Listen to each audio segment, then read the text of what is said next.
Hello, I'm Sina Muallemi, and I'm the product manager for RS3.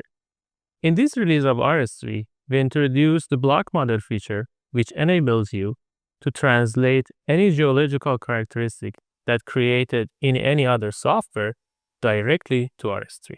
The block model contains a database that specifies the stiffness and strength parameters at each point in your model.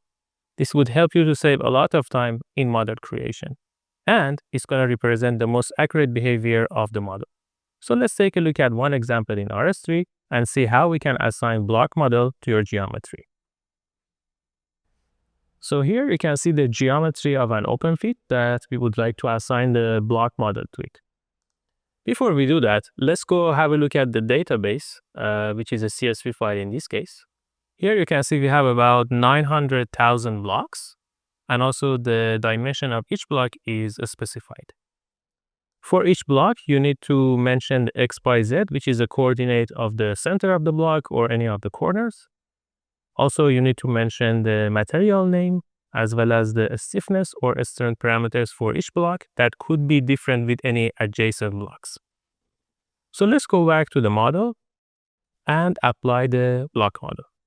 To do that, I go under the material menu, import block model. So I'm going to create a new material.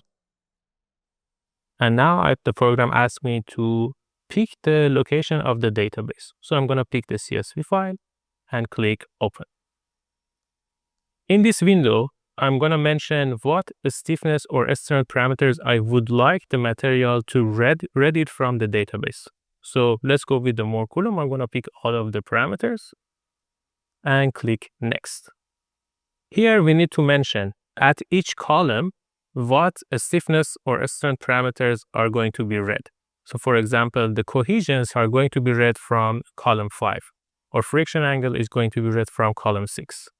Also, the start row should be changed. So from the beginning, we have to have XYZ coordinate of the first block. So I'm going to change it to 8 and click Next.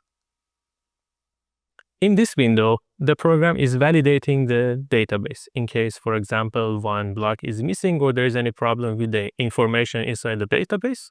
So we need to estimate the blocks. You can see all the blocks are read correctly, and we can continue. Here you can see all the new materials that are generated. These are all the materials that we had in the database. By default, they all will be imported as a generalized hook brown, but later on we can go inside the material menu and change it if we need to. So I click Finish. As you can see, the block data are now loaded and is covering the whole model. So let's go back to the material menu, define material, and let's see what materials are now created for us. So the first one, we call it the master block material, and it contains all the information that we already saw in a database. For example, the number of blocks, the size of the block, and all of the child materials that we had inside the database. To see the properties of each of the child materials, I can click on them.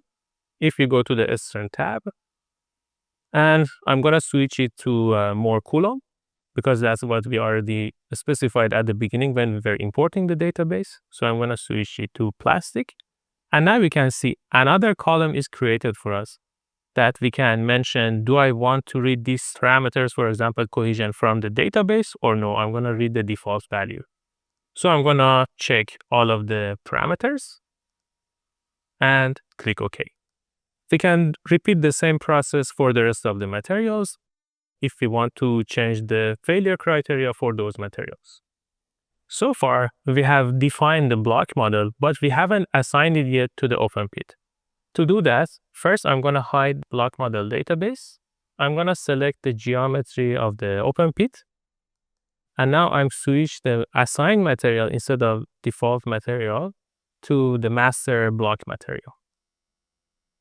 In order to see the projection of the blocks to the open pit, you select the external volume and you activate the block visibility.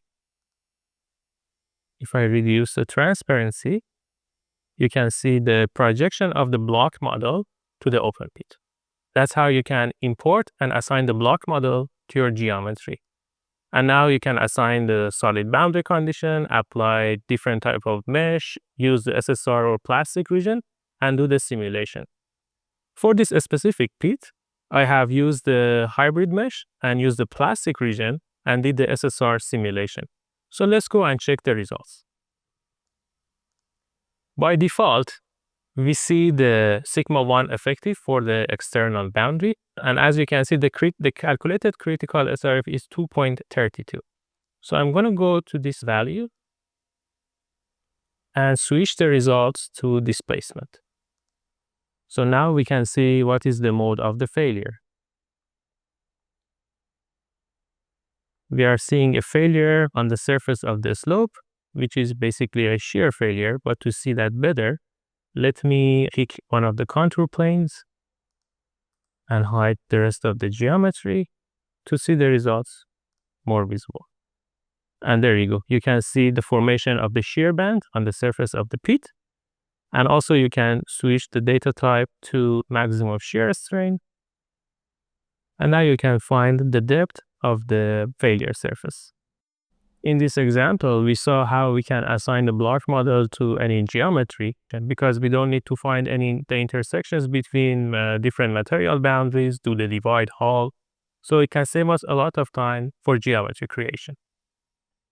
I hope you like this new feature in RS3. If you would like to see it in action and try it yourself, please download the trial.